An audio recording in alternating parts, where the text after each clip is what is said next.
Olá, gente! Estou aqui com muita alegria com vocês para responder a uma pergunta que chegou aqui sobre o que é a doutrina social da Igreja Católica. Em outras palavras, que relação corre entre igreja e sociedade? Bom, dizemos assim que primeiro temos que evitar dois extremos. Primeiro extremo é o seguinte: eu e Deus e só. Né? A minha fé é algo de muito privado, muito pessoal, não tem nada a ver com a sociedade.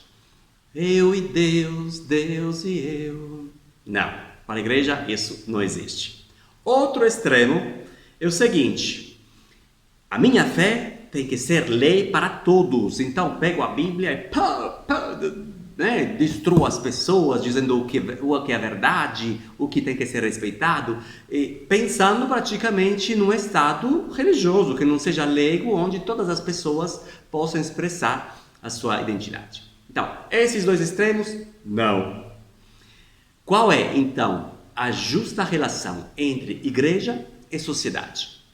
Bom, para responder a essa pergunta, peguei uma expressão da Gaudium et Spes, um dos documentos importantíssimos do Concílio Vaticano II, onde tem essa frase, essa descrição que achei muito interessante. Vou ler para vocês. Então, a Igreja pensa que por meio de cada um de seus membros, você e eu, e por toda a sua comunidade, pode muito ajudar para tornar mais humana a família dos homens e a sua história. Olha só, a nossa função é uma função de colaboração e de humanização. Isto é, fazer com que aquele sonho que Jesus tinha no coração quando veio na Terra, de construir uma civilização do amor, chamado também de Reino de Deus, onde os homens possam se descobrir irmãos e filhos de um único Pai, possa se realizar a partir daqui, para depois ter a sua máxima perfeição na vida eterna. Então, a partir disso, a Igreja caminha na história e descobriu, ao longo do tempo, porque a Igreja é também uma realidade histórica, é divina e humana, ao longo do tempo descobriu um método para compreender como os cristãos podem agir na sociedade. Esse método é um método que é aconselhado para todos, que é feito em três partes: ver, julgar e agir. Ver, o que significa? Significa ter olhos para ler a realidade, ler os dados, chamar as coisas com o seu nome, sem fazer muitas historinhas, mas ver a realidade como ela é. Segunda etapa é julgar. O que significa julgar?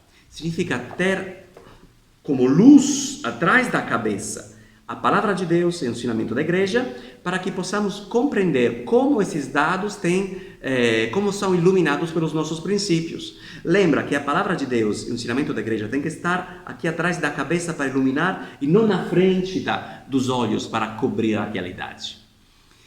E terceira passagem é o agir. Isto é, eu tenho os dados, eu tenho os meus princípios e eu tenho que, com a luz do Evangelho, agir concretamente na sociedade. Muito bem. A doutrina social da Igreja entra no parte do julgar, isto é, me oferece princípios que iluminam a situação de hoje, que será sempre nova, e me ajudam a fazer escolhas cristãs na sociedade. Muito bem, então vamos ver um pouquinho esses elementos. Eles estão contidos nesse livro, Compêndio da Doutrina Social da Igreja. Vale a pena comprar, vale a pena ler, porque ilumina muito a nossa concepção, nossa compreensão da Igreja e do mundo. Então, vamos ver quais são os princípios básicos e universais, isto é, são aqueles que sempre têm valor. Depois podem ser reinterpretados, recompreendidos, mas sempre têm valor. Eles são principalmente 4 e depois tem várias coisas que derivam, né, desses princípios. Primeiro princípio da doutrina social da Igreja é a dignidade da pessoa humana. Segundo princípio, o bem comum.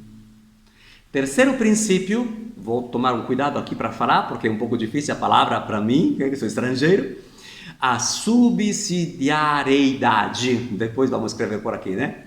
E o quarto princípio é a solidariedade. Vamos pegar rapidinho, em super síntese, gente. Não posso resumir tudo isso, né, em um vídeo de 10 minutinhos. Mas só para entender o que estamos falando.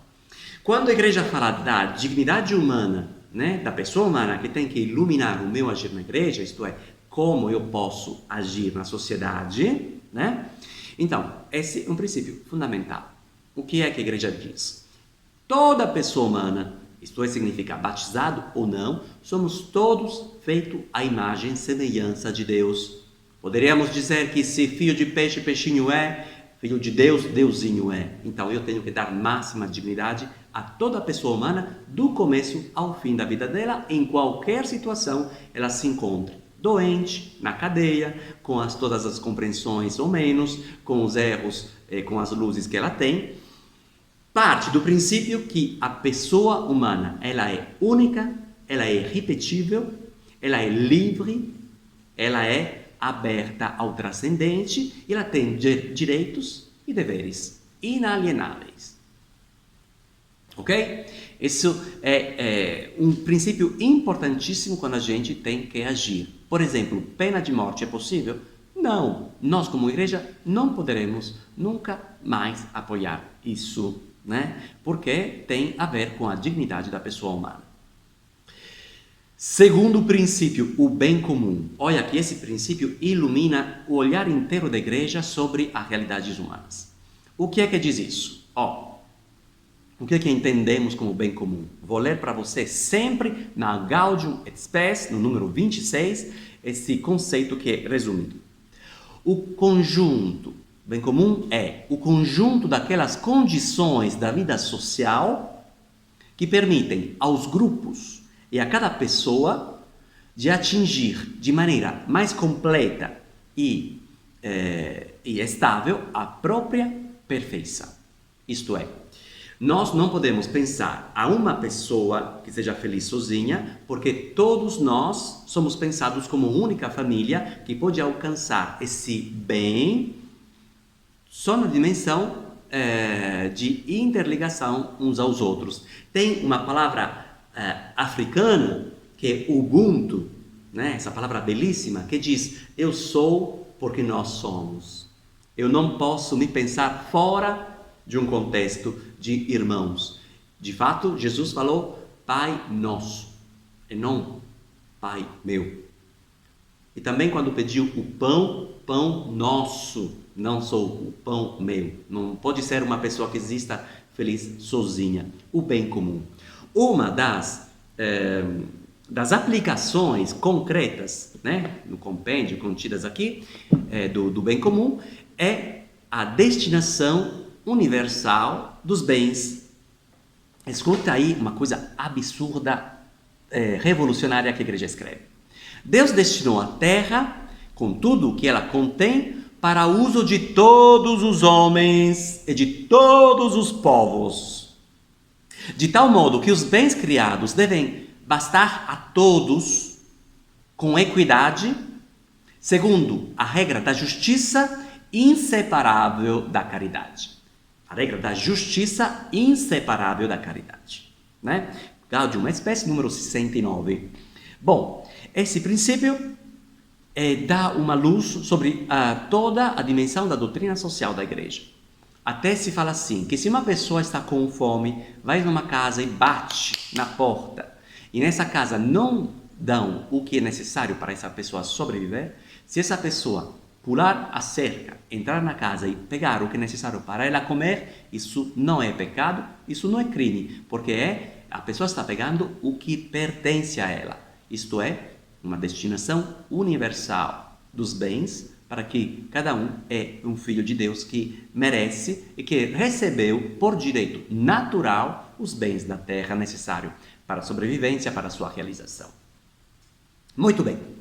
Olha, digo uma outra coisa contida na Populorum Progressio. Gente, esses são os documentos que normalmente não conhecemos, mas são importantíssimos. Todos os outros direitos, quaisquer que sejam, incluídos os da propriedade e do comércio livre, lhe estão subordinados. Não devem, portanto, impedir, mas, pelo contrário, facilitar a realização da destinação universal dos bens. E é um dever social grave e urgente conduzi-los à sua finalidade primeira. Chocante. Vou com os outros dois princípios, rapidíssimos. Subsidiariedade. O que significa? Então, significa que toda a sociedade de ordem superior, tipo Estado, prefeitura, não podem, aliás, devem ajudar todas as sociedades de ordem inferior, isto é, aquelas formas livres de associação das pessoas, sei lá, um comitê de bairro, e tudo mais, né? Então, a obrigação por parte do Estado de não suprimir a liberdade da expressão, mas ter a possibilidade e a ajuda para que as pessoas possam contribuir elas mesmas ao seu desenvolvimento. Quarto princípio, solidariedade. Esse termo exprime uma síntese, uma exigência de oferecer um espaço de liberdade para que todos possam contribuir ao bem comum, né? É parte integrante da doutrina social da Igreja Católica. Bom, esses princípios não são receitas, como o catecismo não é para pegar como um livro de receitas, mas como faróis, luzes que iluminam o nosso olhar, que iluminam a nossa ação na sociedade. Muito obrigado pela escuta, convido vocês a lerem e aprofundarem. Obrigado, vamos construir juntos uma sociedade melhor para todos.